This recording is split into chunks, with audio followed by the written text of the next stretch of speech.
အဆိုတော်ဖြူဖြူကျော်တဲ့ရဲ့ Day City တက်မှာဘာသချင်းတွေပါဝင်လာမလဲဆိုတာကိုတင်ဆက်ပေးခြင်းပါတယ်ရှင်။ဂီတချစ်သူပြည်သက်ကြီးအတွက် Professional ဆရာမကြီးလို့တင်စားကြတဲ့အဆိုတော်ဖြူဖြူကျော်တဲ့ကတော့တချင်းစက်တပ်ပုတ်ပါဝင်လာမဲ့ Evan တစ်ကိုမကြခင်ထွက်ရှိတော့မယ်လို့သတင်းထွက်ပေါ်လာခဲ့ပါတယ်။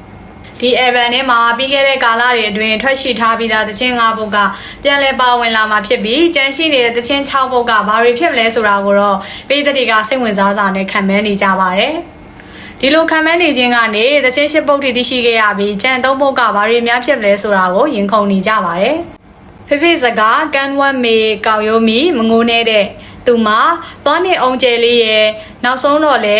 အဲ့ Evan ခေါင်းစဉ်ဖြစ်တဲ့ငါဆက်ရှိနေအောင်မှာဆိုတဲ့စတဲ့သချင်းတွေကပေါဝင်လာနိုင်ပါတယ်။ဖြူဖြူကျော်တဲ့ရဲ့ Warp Tour ပွဲတွေတုန်းကပြည်သက်တွေကိုရှေ့ပြေးပထမဆုံးဖျော်ဖြေပြသခဲ့တဲ့သချင်းအသစ်တွေအပြင်ကိုဗစ်ကာလတုန်းကရေးသားခဲ့တဲ့အချစ်သချင်းတွေလည်းပေါဝင်လာမလားဆိုပြီးရင်ခုန်စွာစောင့်မျှော်နေကြပါတယ်။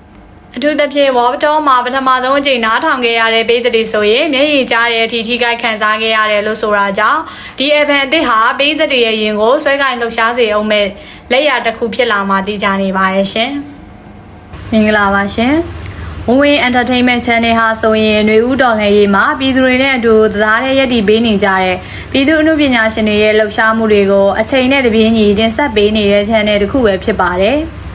ကျမတို့ပြည်သူအမှုပညာရှင်တွေနဲ့ပြည်သက်တွေအကြားတရင်အချက်လက်တွေအပြန်အလှန်လွယ်လွယ်ကူကူရရှိနိုင်ဖို့အတွက်ဝိုင်းတော်သားတွေကအစဉ်အမြဲစ조사တင်ဆက်ပေးလျက်ရှိပါတယ်။ဒီတော်လှန်ရေးကြီးမှာအမှုပညာရှင်တွေရဲ့စွမ်းအားနဲ့မြေပြင်ကလိုအပ်ချက်တွေကိုအထူးရောက်ဆုံးကူညီထောက်ပံ့ပေးနေကြတာကိုလည်းမိဘပြည်သူများအားလုံးအသိပဲဖြစ်ပါတယ်။ဒါကြောင့်မို့လို့တော်လှန်ရေးအင်အားစုတရဲ့အဖြစ်ဆက်လက်ရှောင်လန်းနိုင်ဖို့အတွက်ကျမတို့ရဲ့ Win Entertainment Channel လေးကို Like, Comment နဲ့ Subscribe လေးပြုလုပ်ပြီးအစဉ်အမြဲအားပေးဝန်းရံကြဖို့မေတ္တာရက်ခံပါတယ်ရှင်။အားလုံးကိုကျေးဇူးအထူးတင်ရှိပါတယ်ရှင်။